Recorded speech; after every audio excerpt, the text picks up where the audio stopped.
वज़ीर-ए-आज़म नरेंद्र मोदी ने video conference के जरिए पोर्ट ब्लेयर में वीर सावरकर बैनुल-अक़वामी हवाई अड्डे के नई टर्मिनल का किया इफ्तिताह। इससे हवाई ट्रैफिक, सियाहत, रोजगार के साथ साथ खत्ते की मईशत को मिलेगा फरोग। वज़ीर-ए-आज़म ने कहा, अवाम का तवील अरसे का मुतालबा आज हुआ पूरा।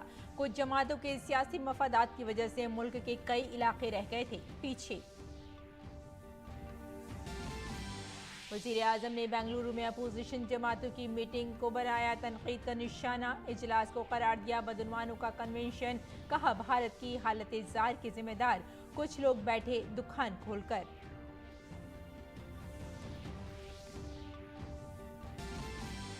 राजधानी नई दिल्ली में एनडीए का अहम इजलास। 38 इत्तेहादी शरीक आइंदा आम इंतखाबात के लिए हिकमत अमली बनाने के साथ अपोजिशन को घेरने की हो रही है तैयारी।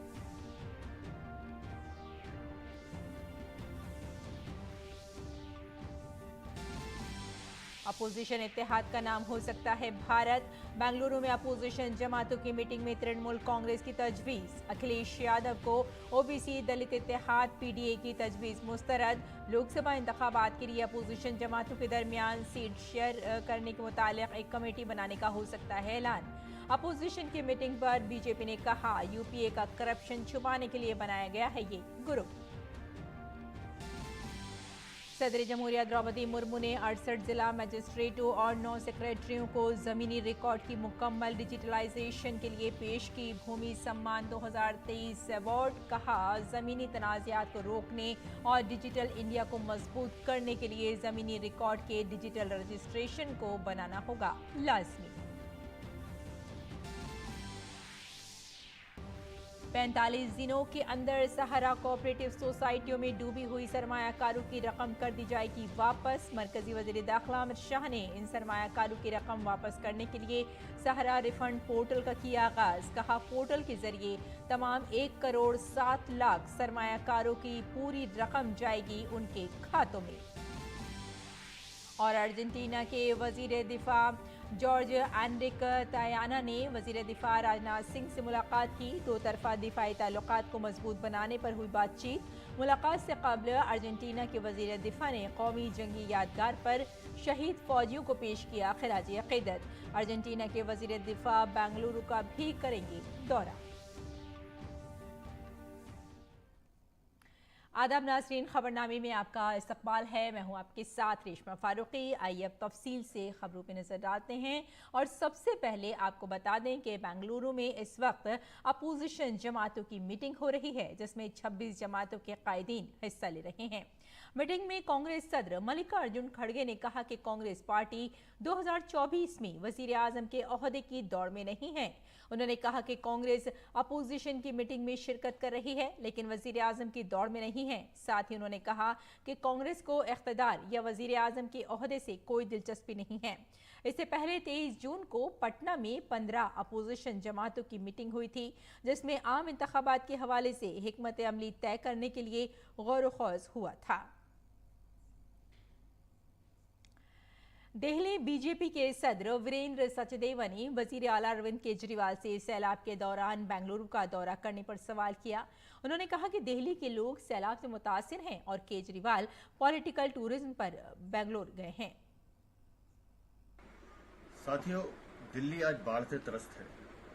हजारों लोग सड़क पर सोने को मजबूर हैं। आज जब दिल्ली को नेतृत्व की जरूरत थी उस समय दिल्ली के मुख्यमंत्री पॉलिटिकल टूरिज्म पर बेंगलोर पहुंच गए। आज जब बीमारियां वहां फैल रही हैं, छोटे छोटे बच्चे बीमार हो रहे हैं, दिल्ली के मुख्यमंत्री का दायित्व था कि वहां जाते और उनकी सेवा में लगते, लेकिन अपने भ्रष्टाचार को छुपाने के लिए वो खुद बेंगलोर पहुंच गए। दिल्ली को अब पार्ट टाइम सीएम नहीं चाहिए, दिल्ली को फुल टाइम सीएम चाहिए जो दिल्ली वालों की सेवा कर सके, ना कि भ्रष्टाचार। अब जबकि आइंदा लोकसभा इंतखाबात के पेश नज़र तमाम अहम पार्टियों ने तैयारियां शुरू कर दी हैं, अपोजिशन जमातों के साथ साथ हुक्मरान जमात भी अपनी हिकमत अमली को हतमी शक्ल देने में मसरूफ है। इसी कड़ी में इस वक्त राजधानी नई दिल्ली में एनडीए की एक अहम मीटिंग हो रही है, जिसमें 30 से ज्यादा पार्टियां हिस्सा ले रही हैं। इजलास में आम इंतखाबात की हिकमत अमली बनाने के साथ साथ अपोजिशन को घेरने पर भी गौर किया जाएगा।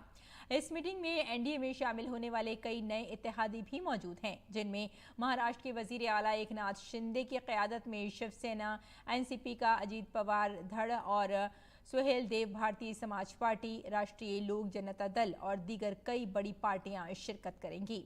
मीटिंग से पहले बीजेपी के कौमी सदर जेपी नड्डा ने एनडीए को एक मिसाली इत्तेहाद बताया। उन्होंने कहा कि गुज़श्ता चंद सालों में एनडीए की रसाई और दायरा कार में इजाफा हुआ है। उन्होंने कहा कि गुज़श्ता 9 सालों में एनडीए हुकूमत ने उम्दा हुक्मरानी की है और इसे अवाम की हिमायत हासिल है। लोक जनशक्ति पार्टी के सरबराह चिराग पासवान ने कहा है कि एनडीए के साथ तवील अरसे से बातचीत चल रही थी। हमारी कुछ तरजीहात थीं जिन पर दोनों फरीकों ने बातचीत और इत्तेफाक राय किया है।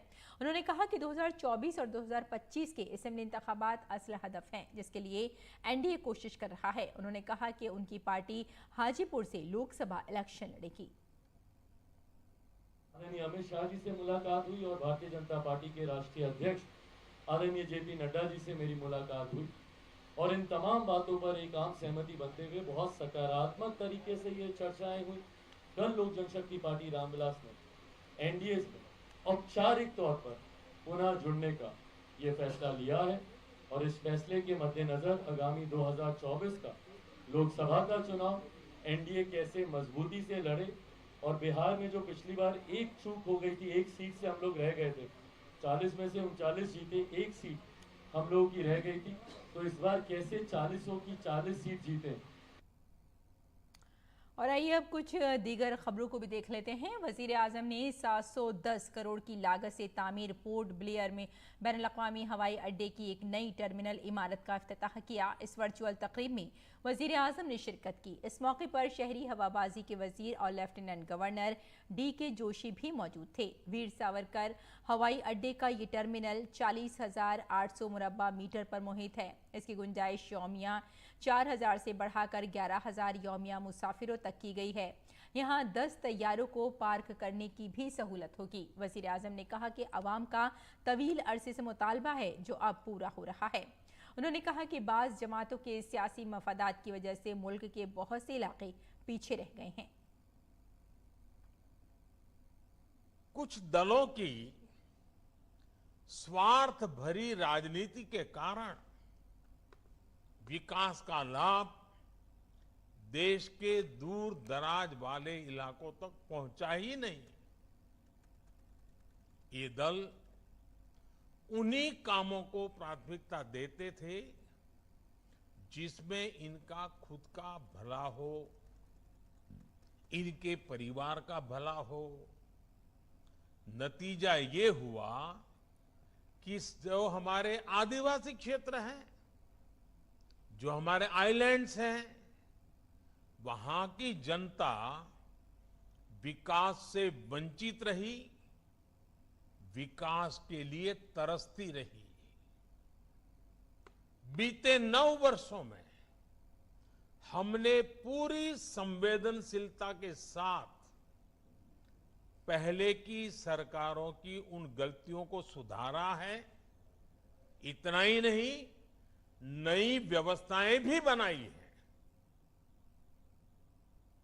वजीर आजम ने कहा कि सबकी तरक्की का मफहूम बिल्कुल वाज़ेह है, ये हमगीर और जामे हैं। उन्होंने कहा कि गुज़श्ता 9 सालों में मौजूदा मरकजी हुकूमत ने अंडमान के बजट में भी इजाफा किया है और दोगुनी रफ्तार से काम किया है। इस तरक्की से जजीरे की मईशत को फरोग मिलेगा। पहले की सरकार के समय अंडमान निकोबार में एक भी मेडिकल कॉलेज नहीं था। ये हमारी सरकार है जिसने पोर्ट ब्लेयर में मेडिकल कॉलेज की स्थापना की है। पहले की सरकार के समय अंडमान निकोबार में इंटरनेट सैटेलाइट के भरोसे ही था। हमारी सरकार ने समंदर के नीचे सैकड़ों kilometre submarine optical fibre cable बिछाकर इस परेशानी को दूर कर दिया है। इस मौके पर वजीर-ए-आज़म नरेंद्र मोदी ने अपोजिशन जमातों पर सख्त हमला करते हुए कहा कि भारतीयों में सलाहियतों की कोई कमी नहीं है, लेकिन कुनबा परवरी की सियासत करने वालों ने नाइंसाफी की है। उन्होंने अपोजिशन इत्तेहाद की कोशिशों को तनकीद का निशाना बनाया। आज देश के लोग 2024 चुनाव में फिर एक बार हमारी सरकार वापस लाने का मन बना चुके हैं, निर्णय ले चुके हैं। ऐसे में भारत की बदहाली के जिम्मेदार कुछ लोग अपनी दुकान खोलकर बैठ गए हैं। इन्हें देखकर मुझे एक कविता की कुछ पंक्तियां याद आती हैं। एक कवि महाशय ने अवधी में लिखा था, ये अवधी भाषा में लिखी गई कविता है। गायित कुछ है, हाल कुछ है, लेबिल कुछ है, माल कुछ है। 24 के लिए 26 होने वाले राजनीतिक दलों पर ये बड़ा फिट बैठता है। गायित कुछ है, हाल कुछ है, लेबिल कुछ है और माल कुछ है। यानी गाना कोई और गाया जा रहा है, जबकि सच्चाई कुछ और है। लेबल किसी और का लगाया गया है, जबकि प्रोडक्ट कुछ और ही है। इनकी दुकान की यही सच्चाई है। वज़ीर-ए-आज़म ने कहा कि अपोजिशन जमातें सिर्फ 2 चीज़ों की जमानत देती हैं, वो सिर्फ जात पात की सियासत और करप्शन के सौदागर हैं। ये सिर्फ चेहरों का खेल है। उन्होंने अपोजिशन पार्टियों की मीटिंग को बेइंतहा बदउन्वान कॉन्फ्रेंस करार देते हुए कहा कि ये 20 लाख करोड़ रुपए घोटाले की गारंटी है। इनकी दुकान पर 2 चीजों की गारंटी मिलती है। एक तो ये अपनी दुकान पर जातिवाद का जहर बेचते हैं और दूसरा ये लोग असीमित भ्रष्टाचार करते हैं। आजकल ये लोग बेंगलुरु में जुटे हैं। एक जमाने में एक गाना बहुत मशहूर था, मुझे तो पूरा याद नहीं है, लेकिन मुझे याद आ रहा है। एक चेहरे पर कई चेहरे लगा लेते हैं लोग। एक चेहरे पर कई चेहरे लगा लेते हैं लोग। आप देखिए ये लोग कितने चेहरे लगाकर बैठे हैं। जब ये लोग कैमरे के सामने एक फ्रेम में आ जाते हैं तो पहला विचार देश के सामने क्या आता है? पहला विचार देश के लोगों के मन में यही आता है, पूरा फ्रेम देख करके देशवासी यही बोल उठता है, लाखों करोड़ों रुपए का भ्रष्टाचार। इसलिए देश की जनता कह रही है कि ये तो कट्टर भ्रष्टाचारी सम्मेलन हो रहा है। कट्टर भ्रष्टाचारी सम्मेलन हो रहा है। उन्होंने बताया कि इस अपोजिशन कॉन्फ्रेंस की खास बात यह है कि वहां सिर्फ बड़े बदउन्वान लोगों को ही नवाजा जा रहा है। उनका मकसद मुल्क की तरक्की को रोककर कुनबा परवरी की सियासत को आगे बढ़ाना है। वज़ीर-ए-आज़म ने कहा कि अपोजिशन जमातें सैलाब घपले और शराब घपले पर एक दूसरे का दिफा कर रही हैं और मुल्क की तफ्तीशी एजेंसियों को बदनाम कर रही हैं। आगे बढ़ते हैं। मरकजी वज़ीर दाखिला अमित शाह ने आज नई दिल्ली में CRCS सहारा रिफंड पोर्टल का आगाज़ किया। काबिल जिक्र है कि उन सरमायाकारों की रकम वापस करने के लिए सहारा रिफंड पोर्टल शुरू किया गया है जिनके पैसे सहारा कोऑपरेटिव सोसाइटीज़ में डूब गए थे। वज़ीर आज़म नरेंद्र मोदी की रहनुमाई और वज़ीर दाखिला अमित शाह की क़यादत में कोऑपरेटिव की वजारत ने मुल्क में कोऑपरेटिव तहरीक को मजबूत बनाने और कोऑपरेटिव के अराकीन के मफादात के तहफ़्फ़ुज़ के लिए कई मौसर इक़दाम किए हैं। प्रोग्राम से खिताब करते हुए मरकजी वज़ीर दाखिला अमित शाह ने कहा कि 1 करोड़ 7 लाख सरमायाकारों को इस पोर्टल के तहत रजिस्ट्रेशन करने का हक हासिल है। इन सरमायाकारों की पूरी रकम वापस कर दी जाएगी। लगभग 1 करोड़ 7 लाख निवेशकों को ये पोर्टल के अंदर पंजीकरण करने का अधिकार है जिनकी पूरी राशि लौटाई जाएगी और कुल मिलाकर 4 करोड़ निवेशक हैं जिनको 10,000 रुपये तक की राशि प्रथम दृष्टि से उनको वापस दी जाएगी। अमित शाह ने कहा कि इस पोर्टल में जो भी दरख्वास्त ऑनलाइन जमा की जाएगी उसकी 30 दिनों के अंदर तस्दीक की जाएगी। इसके बाद 15 दिन के अंदर SMS और पोर्टल के जरिए फैसले की इत्तला दी जाएगी। उन्होंने कहा कि पूरा डेटा ऑनलाइन कर दिया गया है।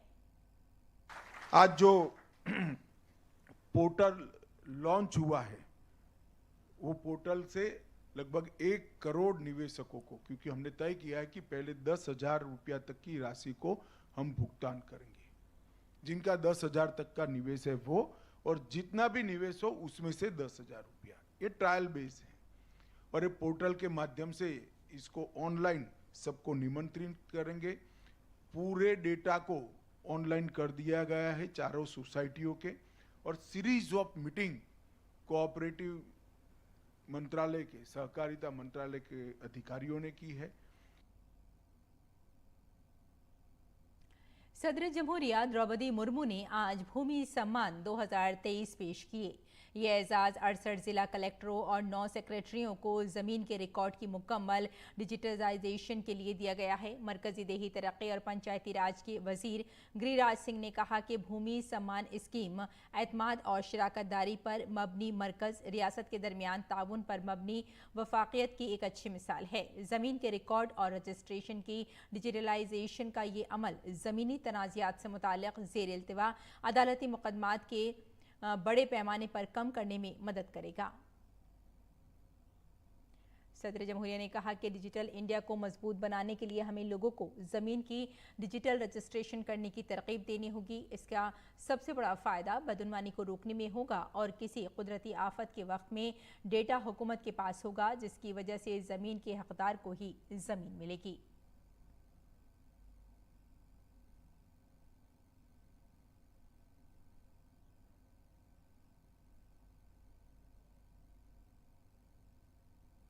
राष्ट्रीय स्तर पर डिजिटल लैंड रिकॉर्ड्स को उपलब्ध कराने तथा अन्य विभागों से लिंकेज स्थापित करने की परिणाम स्वरूप लोगों तक सरकार की योजनाओं के लाभ पहुंचाने से बहुत सहायता मिलेगी।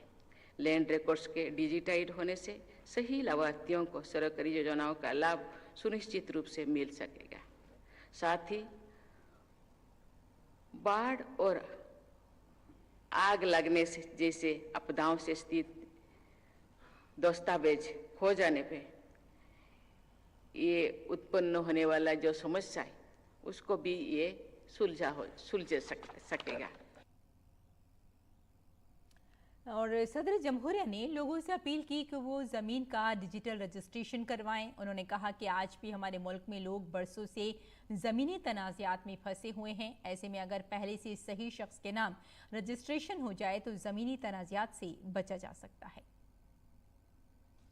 और राजधानी दिल्ली में जमुना नदी के पानी की सतह कम होकर 205.71 मीटर रह गई है। ताहम जमुना अब भी खतरे के निशान से ऊपर बह रही है। ITO बैराज का गेट नंबर 30 आज सुबह खोल दिया गया। जमुना के किनारे स्कूल आज भी बंद हैं। महकमा मौसमियात ने आज भी दिल्ली के कई मकामात पर बारिश का इम्कान जाहिर किया है। कई मकामात पर पानी जमा होने से डेंगू के मामलों में भी इजाफा हुआ है।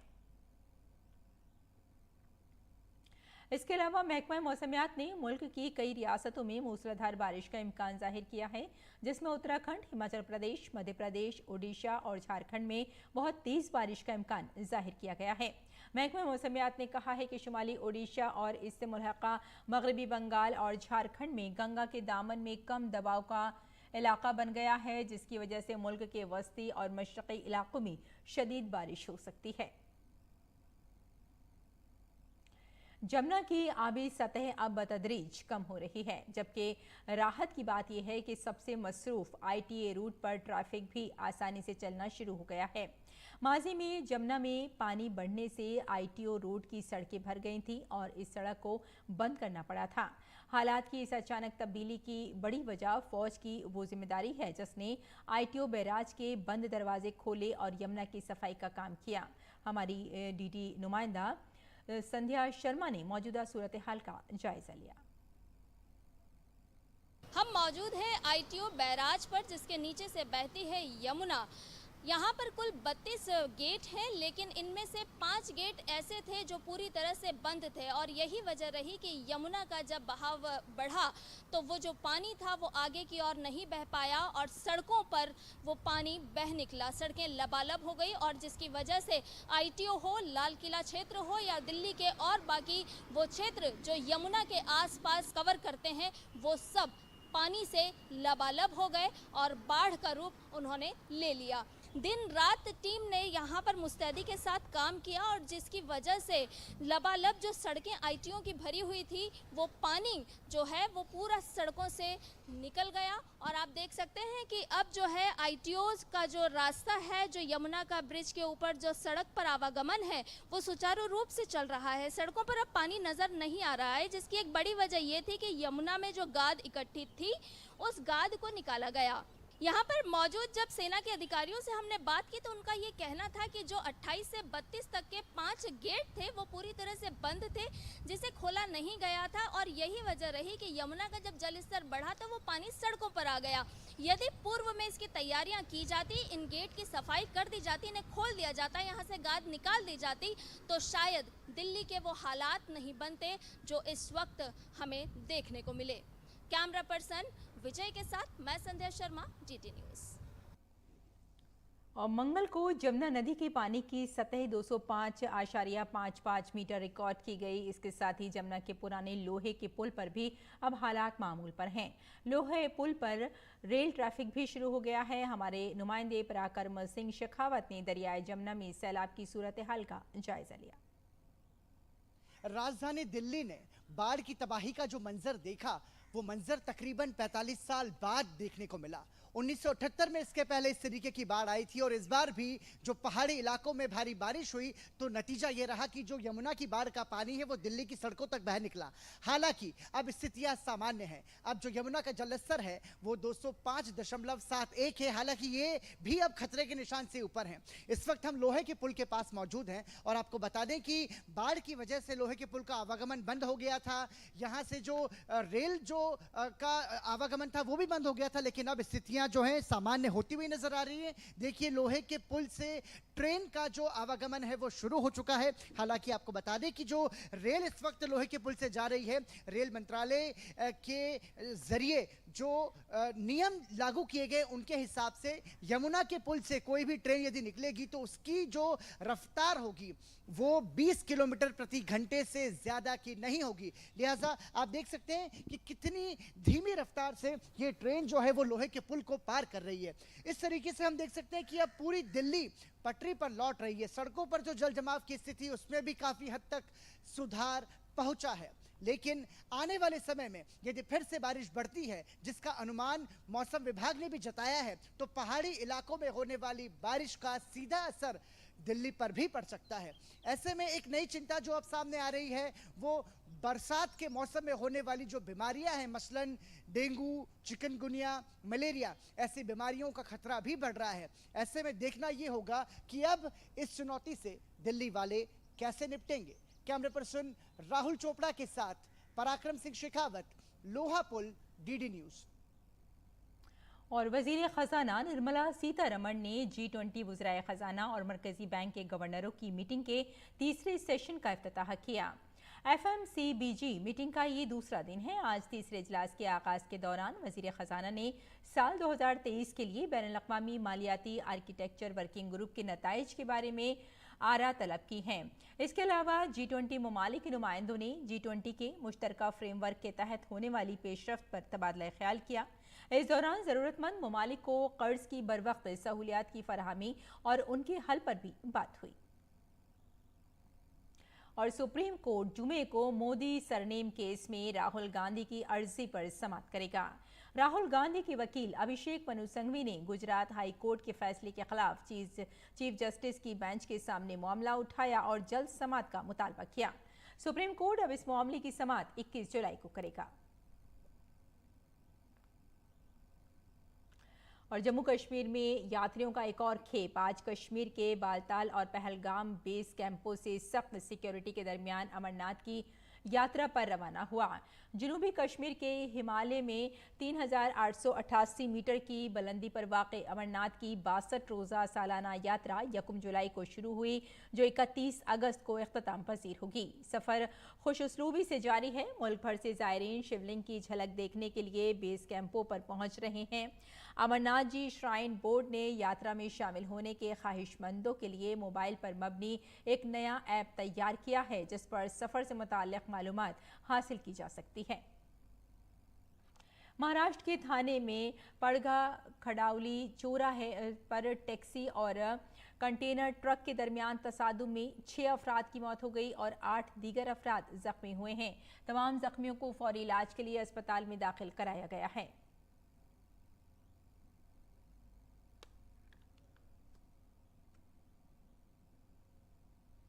और खेल की खबरों में Korea open super 500 badminton tournament आज से शुरू हो रहा है। भारत 33 खिलाड़ियों के एक बड़े दस्ते के साथ टूर्नामेंट में शामिल हो रहा है। मुकाबले के पहले दिन मर्दों के डबल्स मैच में चिराग शेट्टी, सात्विक साईराज, रिंकी रेड्डी और MR अर्जुन, ध्रुव कपिल की भारतीय जोड़ी मैदान में उतरेगी। दूसरी जानिब भारत की तजुर्बेकार बैडमिंटन खिलाड़ी PV सिंधु और किदाम्बी श्रीकांत के पास मौजूदा सीजन में टाइटल जीतने का मौका होगा। वो इस टूर्नामेंट में अपनी कारकर्दगी में तसलसल लाने और सीजन का पहला टाइटल जीतने की कोशिश करेंगे। जहां सिंधु और श्रीकांत इस सीजन में टाइटल जीतने के ख्वाह होंगे, वहीं लक्ष्य सेन और HS प्रणॉय की नजरें सीजन के अपने दूसरे टाइटल पर होगी। तो नाज़रीन, खबरनामे में फिलहाल इतना ही। इजाजत दें, आदाब।